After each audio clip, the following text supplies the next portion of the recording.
그때 예수님께서 제자들에게 말씀하셨다. 너의 이웃을 사랑해야 한다. 그리고 너의 원수는 미워해야 한다고 이르신 말씀을 너희는 들었다. 그러나 나는 너희에게 말한다. 너희는 원수를 사랑하여라. 그리고 너희를 박해하는 자들을 위하여 기도하여라. 그래야 너희가 하늘에 계신 너희 아버지의 자녀가 될 수 있다. 그분께서는 악인에게나 선인에게나 당신의 해가 떠오르게 하시고 의로운 이에게나 불의한 이에게나 비를 내려주신다.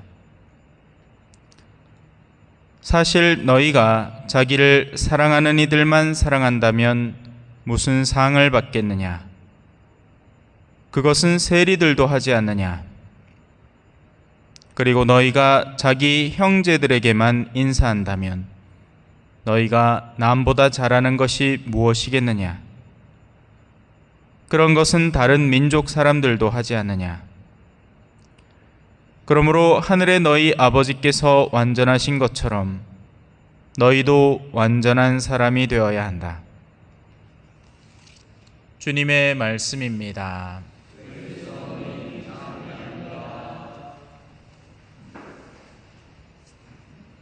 참 예수님, 오늘 복음 말씀을 들으면서 우리는 막연한 부담감을 갖게 됩니다. 왜냐하면 오늘 복음 말씀을 무조건 잘해주라고 해석하기 때문에 그렇습니다.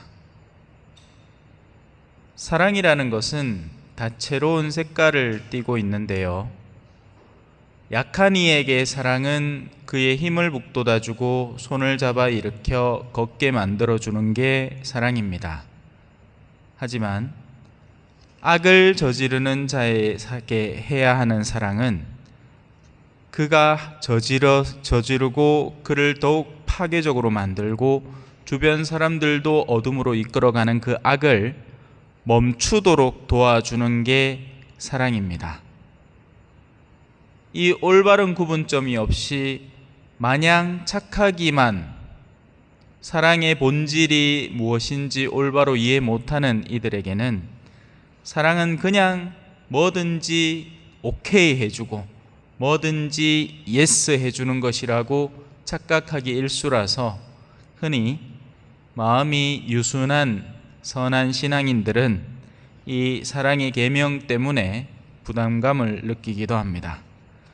이만큼 잘해줬는데 또 그 사람이 나를 향해서 표독스런 것을 하는 것을 무조건 다 받아내야만 하는가? 그렇지 않습니다. 하느님은 선과 악에 대한 구분점을 뚜렷이 우리에게 가르쳐주고 그 예시로 오늘 일독서에 나봇의 포도밭을 차지하려고 내려간 아합 임금에게 예언자를 보냅니다. 사실 예언자의 말은 무시무시합니다. 주님이 말한다. 개들이 나봇의 피를 핥던 바로 그 자리에서 개들이 너의 피도 핥을 것이다. 사실 이 아합 임금이라는 인물은 우리 스스로의 현실을 고스란히 대변하고 있습니다. 왜냐하면 우리 각자에게는 양측의 목소리가 들려오기 때문입니다. 우리는 욕구하는 바가 있고요. 그리고 그 욕구하는 바를 해결해 줄 수 있는 양측의 목소리가 있으니 하나는 이제벨의 목소리로 대변되는 것이고 다른 하나는 오늘 이 예언자의 목소리, 엘리야의 목소리로 대변되는 겁니다. 당연히 어디가 하느님의 목소리겠어요? 엘리야의 목소리가 하느님의 목소리겠죠. 아합이라는 이 인물은 나봇의 포도밭이 탐이 났습니다. 그리고 하느님은 그것을 허락하지 않는 노선을 시작부터 견지를 합니다. 그건 나봇 스스로가 아합 임금에게 설명을 합니다. 이것이 제 개인 소유물이면 당신에게 얼마든지 드리겠습니다. 헌데 이것은 내 개인 소유물의 의미를 떠나서 우리 조상의 땅이고 하느님께서 허락하신 땅이라서 이것을 넘겨드리는 것은 곧 나의 신앙을 파괴하는 것에 해당하는 일입니다. 그러니 아무리 임금님이라도 이건 못하겠습니다. 그런데 오늘날은 거꾸로죠. 참외농사 지으러 가요 하면 주위를 걸으면서도 이제벨의 목소리를 따라 참외농사를 지으러 가는 게 현실입니다. 그래서 그 현세에서 내가 욕구하는 바, 나봇의 포도밭으로 대변되는 나의 욕구의 터전이 사실은 하느님의 뜻에 합당하지 않는 경우가 많으나 이 이제벨의 목소리로 대변되는 악마의 속삭임은 우리더러 그렇게 하라고 괜찮다고 그렇게 도와주겠다고 속삭입니다. 반면 엘리야의 목소리로 대변되는 목소리는 그렇게 하면 네가 죽는다고 알려주죠. 그래서 아합은 항상 양측의 목소리 사이에 있습니다. 그건 오늘날의 우리도 마찬가지니 우리가 하려는 욕구하는 우리는 욕구 때문에 움직입니다. 욕구가 없으면 아무도 움직이지 않아요. 욕구가 없으면 한 발짝도 나가지 않습니다. 만약에 우리에게 배고픔이라는 욕구가 없었더라면 아마 적지 않은 이들은 그냥 방구석에 누워 있었을 겁니다. 배가 고프니 그래도 뭐라도 움직여야 하는 것이고 그 배고픔의 욕구에 더해서 명예도 얻고 싶고 사람들에게 잘한다는 소리도 들어보고 싶고 또 거기에 더 나아가자면 권력도 쥐어보고 다른 이들도 후려보고 싶은 여러 가지 욕구들이 중첩적으로 작용을 해서 나봇의 포도밭으로 향해 가는 겁니다. 그 가운데는 정당한 욕구도 있습니다. 사제가 복음을 선포한다는 것은 나봇의 포도밭이라 할 수 없죠. 그건 하느님이 그 사제에게 바라는 원래 목적하는 바입니다. 한 남편의 배우자인 아내가 내 남편을 위해서 더 건강한 음식을 마련을 하고 남편을 잘 보살펴야겠다라는 욕구를 가지는 것이 하느님의 시선에서 뭐가 나쁘겠습니까?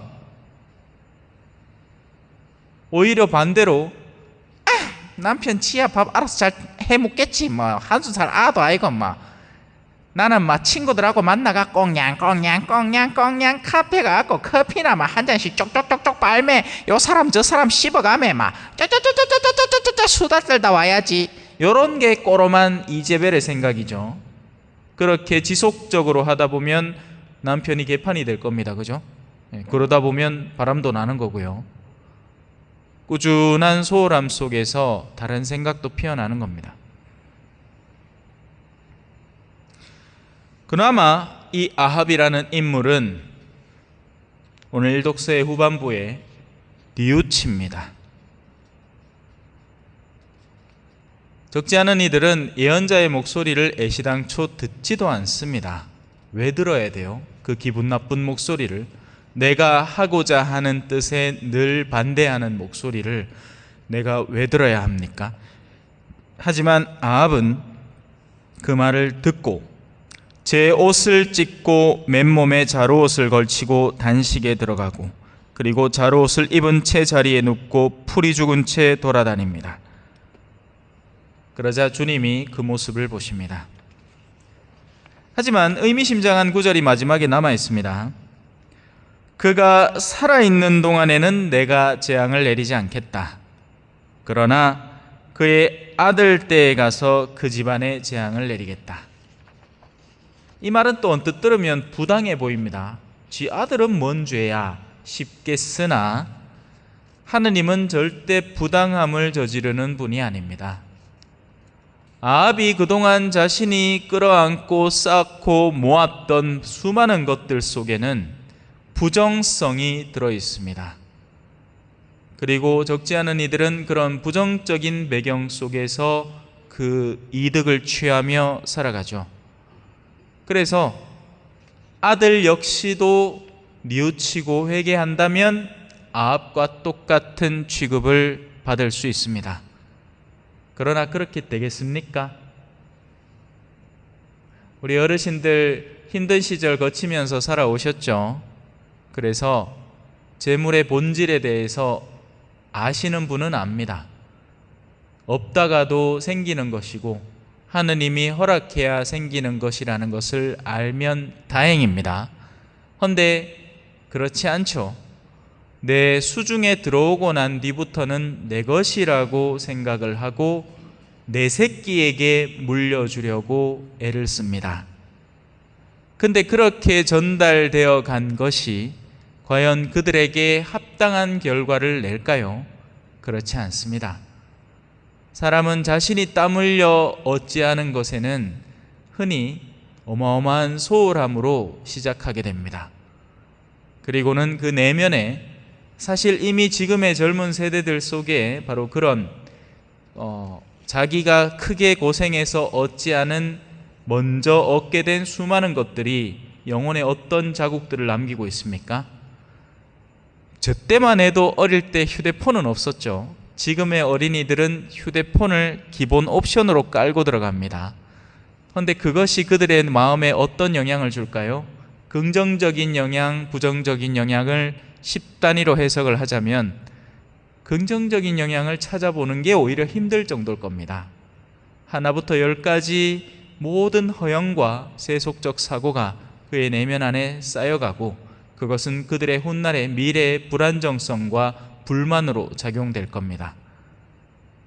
바로 그런 식으로 정의가 실현되는 겁니다.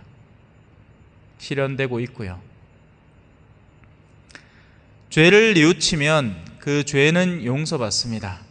그러나 죄의 결과물은 언젠가는 그 힘을 발하죠. 그래서 우리의 삶을 한번 되돌아보면서 하느님 앞에 진실로 뉘우쳐야 할 부분은 없는지, 행여 아직도 나에게는 어떤 나봇의 포도밭으로 대변되는 강한 욕구가 있지는 않으며 또 그 욕구에 저항하는 하느님의 뜻을 일깨워주는 엘리야의 목소리와 그리고 그 욕구를 얼마든지 취하도록 돕는 이제벨의 목소리 가운데에서 나는 어떤 선택을 하고 있는지 잘 살펴보아야 사전에 예방할 수 있고 뒤늦게라도 듣고 뉘우칠 수 있고 또 그렇게 우리가 쟁여놓은 죄악의 결과물들이 훗날 나에게 돌아오는 것을 미연에 예방할 수도 있습니다. 모쪼록 그랬으면 좋겠습니다. 하느님은 완전하신 분입니다. 완전하다는 것은 올바른 사랑을 가장 잘 알고 계신 분이라는 뜻입니다. 우리는 불완전하죠. 우리는 우리의 개인 사리사욕에 매여 있는 경우가 참 많습니다. 그래서 아버지의 이 완전을 묵상하면서 오늘 하루 잘 마무리하시기 바라겠습니다. 아멘.